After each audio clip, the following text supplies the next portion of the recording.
La Bible est remplie de leaders. C'est fun d'avoir Une équipe. à chaque jalon. Le but d'enseigner la Bible, c'est d'être intentionnel avec ces enfants-là. Il faut du travail, mais ça vaut la peine. Quelles sont les méthodes d'enseignement créatif?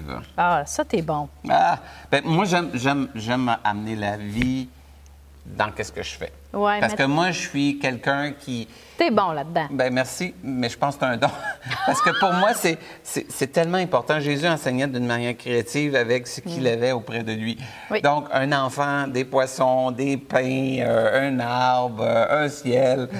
Tu sais, moi, c'est ça. Puis c'est pour ça que des fois, le monde me dit « Ah, qu'est-ce que je vais faire? Amène-moi dans une classe, puis je vais regarder qu'est-ce qu'il y a autour. » Puis là, tu te dis « Ah, une sortie. Il y a une sortie, tout le monde veut la prendre, mais c'est pas la bonne, tu sais. Tu regardes un stage, bien, tout le monde veut être en avant, mais Jésus te demande de servir. Tu sais, tout de suite, tu prends le lutrin, il supporte les feuilles, mais toi aussi, peut-être, tu n'es pas les feuilles avec l'information, mais tu peux soutenir la personne qui donne l'information. Tu sais, tu es toujours en train de créer. Vous allez dire, bien, moi, ça vient tout seul, mais je trouve ça important. Qui m'amène aussi qu'il y a des styles d'apprentissage. Oui, oui. Donc, le premier, c'est les visuels. Donc, l'enfant visuel traite les nouvelles informations par la vue.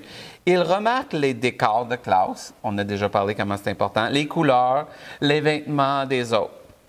Il aime les films, les livres, il aime regarder faire. L'enseignement visuel pourrait dire « je vois ce que tu vois », je vois ce que tu veux dire, ou plutôt « où j'ai besoin que tout le monde me regarde ». Donc, les visuels, moi j'en suis un. Si vous avez quelque chose, je vais vous regarder. Mais si vous me parlez, à un moment donné, je suis parti. C'est vraiment de valeur, mais c'est comme ça que je suis.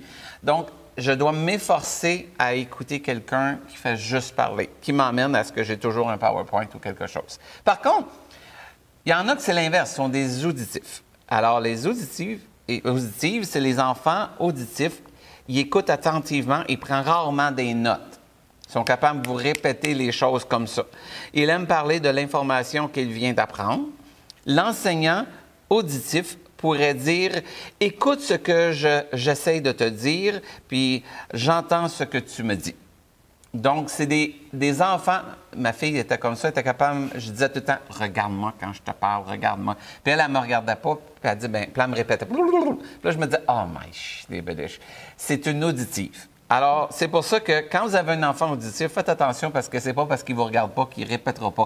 Donc, il m'emmène, si dans votre classe, vous avez des gens qui sont pas en train de vous regarder, mais si vous lui posez une question puis il te répond à toutes les questions, c'est parce que cet enfant-là n'a pas besoin de regarder. Mais il y en a un autre, comme moi, je me souviens toujours de la leçon qui se disait « Il est plus facile à un riche de rentrer dans le royaume de Dieu qu'un chameau passer par le trou d'une aiguille. » Moi, je monte une aiguille puis je me dis « Bien, c'est impossible. » Mais à quelque part, il y en a qui disaient non, le trou d'une aiguille, c'était une petite porte qu'il y avait au côté de la porte. Puis le chameau devait se pencher pour entrer. Ah, ça, j'étais capable, quand il me montrait ça, je me dis, ah, ça, je suis capable de comprendre ça. Donc, ça, c'est l'auditif et le visuel. Par contre, il y en a d'autres, c'est tactile. Il y en a qui doivent toucher. L'enfant tactile va explorer son monde par le toucher. Il doit aussi bien comprendre comment l'information s'applique à lui. Un enseignant tactile peut faire des commentaires suivants. Est-ce qu'on a touché le sujet, tout le sujet? Avez-vous une connexion avec le sujet? Et pour les tactiles, moi, j'aime faire des collations créatives. Et des jeux aussi. Des jeux aussi. Ah, oui. C'est tout simplement quand... Qui manipulent. Oui, puis ça, c'est là que dangereux. Quand vous n'avez pas, vous avez juste des paroles, bien là, vous avez perdu déjà deux groupes, mais pensez-y, si lui n'est pas capable de toucher, il va essayer de toucher le voisin, la chaise. Il a besoin de comprendre comme ça, et souvent, c'est ça qui arrive. Une chose à bien mettre, c'est qu'un enfant peut être des deux là-dedans. C'est pas un ou l'autre. Le dernier, il faut que tu me le dises, c'est un... Kinesthésique. Merci. L'enfant... Kinesthésique. préfère de larges mouvements de corps pendant l'apprentissage. Il préfère jouer avec le matériel. Pour comprendre l'information donnée, il a besoin de jouer des rôles ou au moins être en train de bouger pendant qu'il écoute et regarde. Un enseignant kinesthésique peut demander « Est-ce que tu t'es mis ce concept dans la tête? » Je te dis, moi, je dois être pas de même, hein, parce que... Mais qu'est-ce que ça fait, cet enfant-là? C'est qu'il a besoin de le faire. Ouais. Puis ça, c'est comme, moi, tu me donnes, mettons, tu m'emmènes un Lego, ma première tendance, c'est que je regarde la boîte puis je vais essayer de reproduire le Lego. Sans le plan? Ah, sans le plan.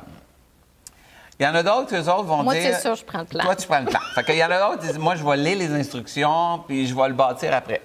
Il y en a un autre, il va regarder l'autre faire puis il va refaire la même affaire. Lui, il est capable de le faire. Imaginez-vous à l'Évangile, c'est la même affaire. Quand vous allez parler à vos enfants dans la classe d'école du dimanche, dans votre environnement, il y a des enfants, vous allez dire des choses sur Jésus, l'enfant va le saisir, il l'a entendu. L'autre, il va voir un PowerPoint, il va voir une image, il va le saisir. L'autre, vous allez l'emmener à faire une brebis ou à faire quelque chose, il va comprendre encore plus. Et l'autre enfant qui est tactile, lui, qui doit toucher, qui aime se toucher, bien, vous l'emmenez à faire une collation avec une belle brebis, avec des pretzels, vous faites une omelette. Puis l'enfant, lui, il va comprendre. Et imaginez-vous si vous mettez tous ces éléments-là dans une leçon. Tout le monde est servi. Tous les enfants sont rejoints. En plein ça. Donc, utilisez les outils qui sont disponibles autour de vous, les multimédias, les sketchs, leçons par objet. Ah oui. Les sciences, les affaires, là, c'est de toute beauté. J'ai fait ici une animation, puis j'ai pris juste un cure-pipe.